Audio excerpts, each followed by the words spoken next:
आओ संत महात्माओं, एक बार महात्मा बुद्ध अपने राज्य से भ्रमण के लिए नगर में निकले तो उन्हें पहले तो एक बहुत ही दुर्बल पतला एक बुजुर्ग व्यक्ति मिला और बहुत उसकी हड्डियां सूखी हुई थी। वो कहते हैं, अपने मंत्री से कहते हैं कि ये कौन है? तो वही कहते हैं ये बुजुर्ग व्यक्ति है।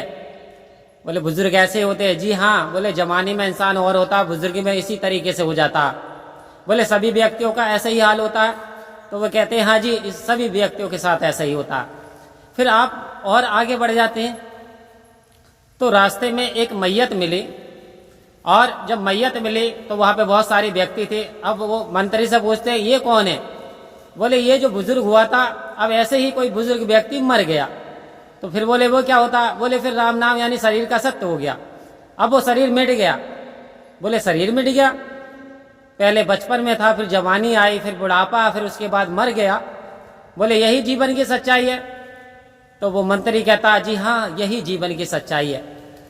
आओ संत महात्माओं, वैराग्य जाग गया, क्योंकि गौतम बुद्ध के बचपन का नाम सिद्धार्थ था। उन्हें कहा कोई ऐसा रास्ता नहीं जो मैं मरूं नहीं, अमर हो जाऊं? तो बोले हो सकता है ऐसा रास्ता है, लेकिन ये तो ज्ञानी महापुरुषों के पास है, ऋषियों के पास है। आओ संत महात्माओं, सत्य की तलाश में आप निकल गए और प्रयास करते करते कहते हैं जहां चाहा वहां रहा। जहां प्राप्ति पाने की होती है वहां इंसान पा लेता है। और अंत में बिहार बोध गया, आपको ज्ञान हुआ। आओ संत महात्माओं, अब ऐसा ज्ञान हुआ कि आत्मा ना तो मरती नहीं है, ये तो अजर अमर रहती है, यानी शरीर मर जाता है। अब ब्रह्म ज्ञान की प्राप्ति हो गई, अब अमर हो गए। आओ संत महात्माओं, क्या हमारे अंदर का भी जिज्ञासा ऐसी जागी कि ये संसार तो मिट जाना है, इस शरीर का तो नष्ट हो जाना है? ये तो नष्ट होता चला आया है, क्योंकि 5 तत्वों से बनाया गया है।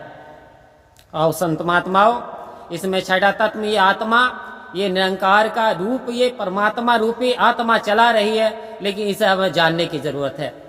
यदि हमने जान लिया तब तो हमारा जीवन सुहेला है, वरना गफलत की नींद में हम सो रहे हैं। कि गफलत में सोने वाले, क्या तुझको ये खबर है मंजिल तेरी किधर है? क्या तुझको ये पता है? आओ संत महात्माओं, समय रहते हुए हमें अपनी मंजिल को पा लेना है। और आखिर हर इंसान की वो मंजिल क्या हुआ करती है? चाहे वो कोई उद्योगपति हो, चाहे वो रंक हो, चाहे वो राजा हो, चाहे वो कितना बड़ा विद्वान हो, अंत में सीढ़ी क्या है कि इस शरीर को छोड़ना पड़ता है। आओ संत महात्माओं, शरीर को छोड़ने के बाद क्या आत्मा को मुक्ति मिल जाती है? क्या ये जिस काम के लिए ये आत्मा संसार में आया उस काम को पूरा कर लिया? तो फिर क्यों कह दिया गफलत में सोने वाले मंजिल तेरी किधर है? गफलत का मतलब हम अपने परमात्मा से अभी दूर हैं, अभी हमने ब्रह्म की प्राप्ति नहीं की, अभी ब्रह्म की जानकारी नहीं ली, अभी आनंद नहीं आ रहा। आओ संत महात्माओं, जिस दिन ये ब्रह्म की प्राप्ति हो जाती है, गफलत से उठ जाते हैं और चेतन अवस्था में आ जाते हैं कि मैं ना, हम ना मरे मरे संसारा, हमको मिला जियावन हारा। जब कबीरदास जी को ब्रह्म ज्ञान मिल गया, चीख चीख के कहने लगे अब मैं मरने वाला नहीं, संसार मर जाएगा, क्योंकि मैंने अपना निजी रूप पा लिया। आओ संत महात्माओं, मीरा ने झूमना शुरू कर दिया, कबीरा ने नाचना शुरू कर दिया, गीत गाने शुरू कर दिए। आओ संत महात्माओं, ये जब ब्रह्म की प्राप्ति होती है तो ब्रह्म की समाप्ति होती है। यदि हमारे ब्रह्म समाप्त हो जाते हैं तो परमपिता परमात्मा का हमारे अंदर वास हो जाता है, हमें इसकी जानकारी हो जाती है, फिर हमारा भव से बेड़ा पार हो जाता है। क्योंकि आए हैं सो जाएंगे, राजा रंग फकीर, एक सिंहासन चढ़ चला एक बंद के जंजीर। आओ संत महात्माओं, जो इस दुनिया में आया है उसे जाना ही पड़ेगा, आज नहीं तो कल। ये जीवन की सच्चाई है।